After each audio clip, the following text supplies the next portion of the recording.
Right. I am well aware of people's cynicism about, movies that are supposedly based on true stories. More so with the horror genre. When a movie like Argo comes along, no one kind of questions that. People kind of go along with it and go, "Oh yeah, yeah, yeah, that's right, right." But when it comes to the horror genre, I think it's been diluted so much. In recent years, a lot of movies just say it's based on true story just for the sake of marketing, and so coming into this.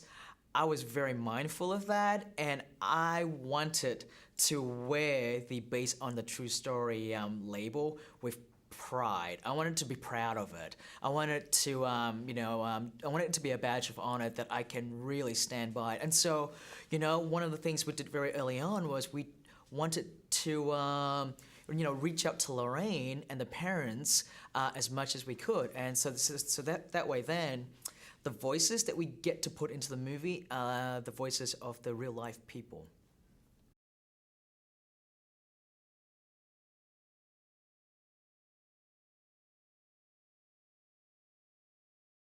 Well, why that? Because they're such great actors. I mean, first and foremost, that's who they are. They're such talented people, and also you believe them as everyday people too.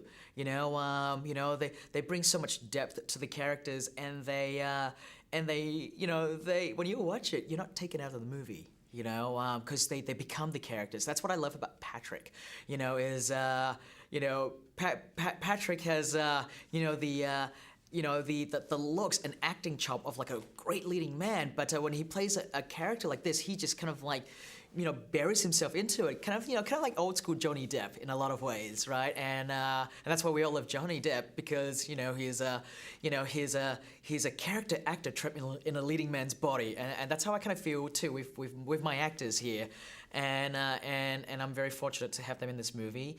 And Patrick and Vera were very instrumental in wanting to be as respectful to the real people as they could, and same with Ron and Lily as well. But I think it was a bit trickier with for Patrick and Vera, just because the Warrens have a public image, right? They're out there. People know who they are, and so they want it to be cool to that as well.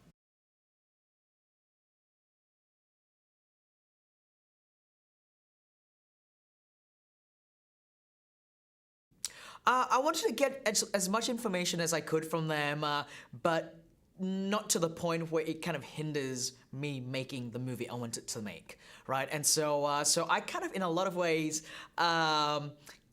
use my writers as surrogate. Like they're the ones that would kind of like get in there. I'll tell them, go, ask them about this, ask them about that, right? Because I want to know, right? But I kind of like, sometimes, like early on, I was actually a bit frightened. I was a bit nervous. I wasn't sure if I could meet Lorraine, but when I finally did, I was pleasantly surprised at how charming and how lovely she was. And then it was very easy then. And then, then it became very easy for me to know how I wanted to portray her.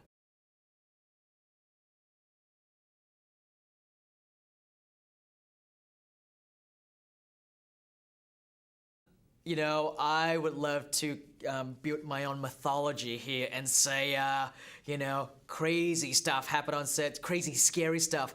But the truth of the matter is, it was a really happy set. Like everyone had so much fun making the movie. My philosophy is, like making movies are very difficult, and it should be fun, and especially something with a subject matter like this that is so dark and so it can be so frightening. I don't know. I think that's better left on the screen than behind the camera.